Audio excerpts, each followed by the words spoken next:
Hello guys, this is Maureen here.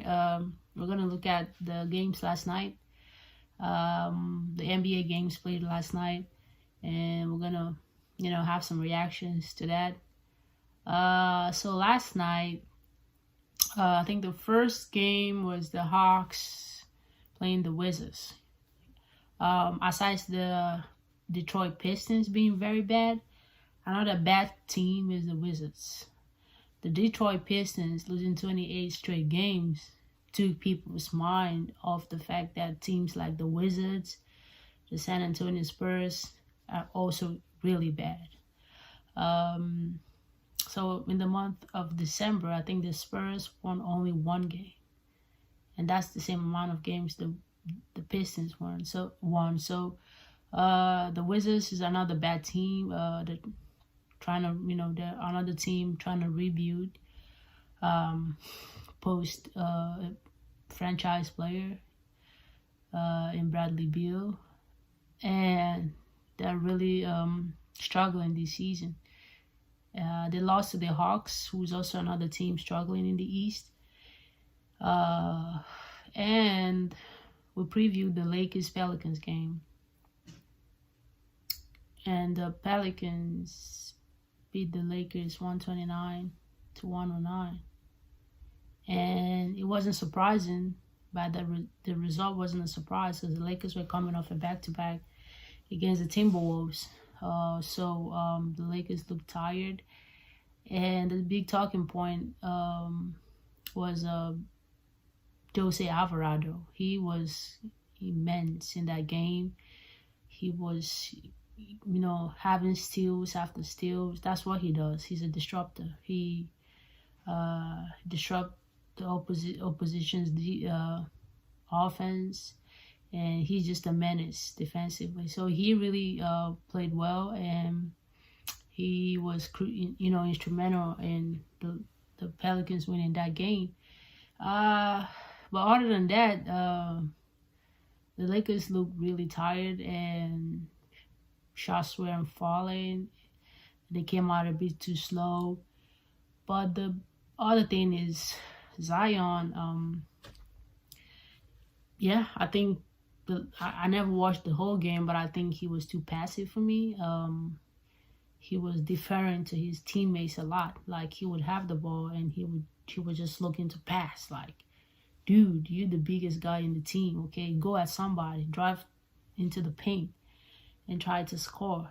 He never really, asserted himself in that game as much as I'd like him to, but they came out with a win, a 20-point win. The Suns played the Magic. The Magic is also surprisingly another good team in the NBA, but they fell to the Suns 107-112. The Suns played the second game with the Big Three. The second game the Big Three played. Bradley Beal, Kevin Durant, and Devin Booker all played in that game, and Bradley Beal was immense. He was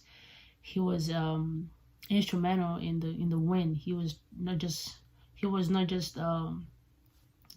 good offensively. He was also showing himself defensively. He was making blocks, taking charges.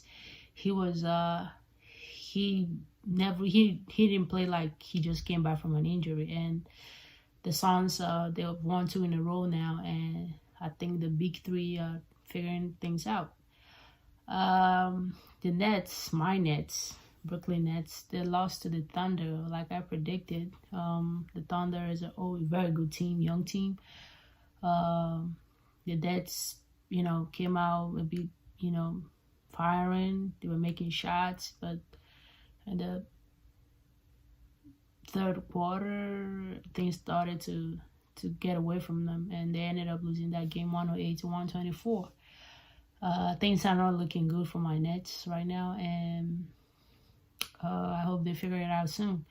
The Celtics beat the San Antonio Spurs 134-101.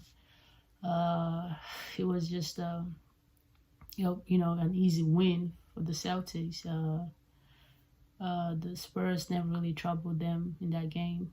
and the Kings beat the Grizzlies 123-92. So the Grizzlies, ever since Ja Morant came back, they've been really playing well. They got 4 straight wins, and I think they've lost the last 2, I think. So the honeymoon period is over. Ja came back. They won a couple of games, but now they have dropped 1 or 2 over the last couple of games. And yeah, the Kings are a very good team. I mean, the Western Conference is a very different animal. Like from 1 through 10 in that conference, anybody can make the playoff.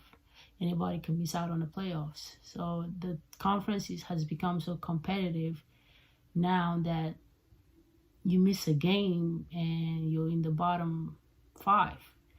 So there's not a lot to separate the top 8 teams in the Western Conference. So every game matters. Every game matters. Every game matters in the NBA, unless you're a lottery team, you know.